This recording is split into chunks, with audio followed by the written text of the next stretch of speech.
Hey everyone, and welcome back to Joy at Work special edition. It's a Thursday. I never do these videos on a Thursday, but I've just been so busy. So it's a Thursday, March 25th, 2021, and you'll get a video today and a video tomorrow. So two back to back. And we want to continue to talk about strengths and weaknesses, but with a focus on strength. And we've talked about strength and self-awareness and strengths and feedback and strengths and psychometric tools and all of that, all good stuff. Today, I want to talk about strengths and patience. And in the society that we live in today, where everybody wants immediate results, I call it the microwave age, right? You just want to put it in the microwave, hit 30 seconds, and have your prepackaged meal already ready for you to eat. That's the world we live in today. Everybody wants it, and we want it now. No patience, no speed, no nothing. We just want it now. This works against this idea of strengths because the reality is we are not we don't have all the strengths we often need, or they're not as developed as we need them to be to succeed in our role or in our job. Or we may not even need them to be at the 100% level, but maybe they're at the 30% level and we need to get them to the 60% level. And to make these changes, to get better at listening, to get better at communicating, to get better at writing, to get better at seeing big picture, this all takes time, dedication, determination. But we live in a society where everybody wants everything right now or yesterday, to be honest, right? And so it makes it very difficult for people to dig in and take the time to work on becoming better in the areas that they need to become better. I hear this all the time, especially when talking to people about habits, and I struggle with it too.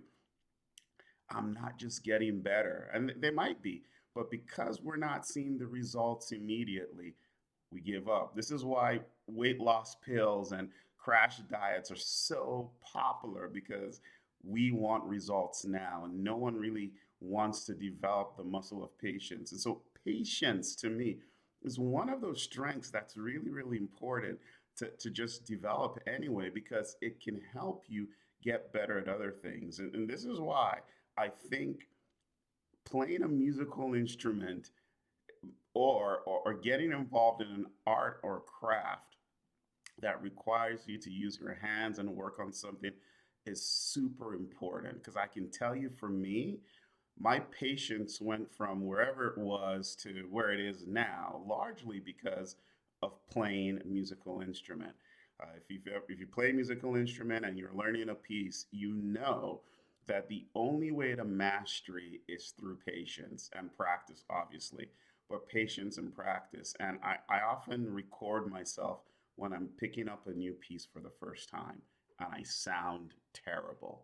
I just sound terrible, fumbling all over the place. And then depending on the degree of difficulty of the piece, it might be weeks, sometimes it's months, honestly. But when I get to that point where I've attained mastery, and mastery for me, uh, uh, someone who is a genius might do something different, but just for me, a regular guy, when I achieve mastery and I look back at where I was and how I struggled, you can see the progress and the evolution that has occurred. But it's only patience. If you give up on a piece, you can never ever get better at it. And it's the same thing with things we want to get better at. So many things in the workplace are skills that can be developed and learned if people are only committed to them and people are honest with themselves that they are not great at those things. We've talked about this in previous videos, but we lie to ourselves too much, right? We lack self-awareness. We often think to soothe our egos that we're better at things than we truly are. I'm a great listener. I'm a great communicator. I can inspire people. I give people my time. I can set direction. I can break things down into different pieces. We often rate ourselves higher in those areas than we truly operate. And that's a lack of self-awareness, which we've talked about in the past and might revisit again. But once we recognize the opportunity to improve, then patience is a key ingredient. It's essential. Can't get better without patience. So, what do you want to improve? What do you want to work on? You got to be patient. You got to take your time. Maybe you need to learn a musical instrument or start writing a book or do a craft, do painting. I don't know. But find something that helps you develop your patience so that you can be patient at growing and developing those skills, those strengths that you need to be successful at your job. All right, great seeing you. Hope to see you next time. Don't forget to subscribe and share this with your friends and colleagues. Stay safe. Bye.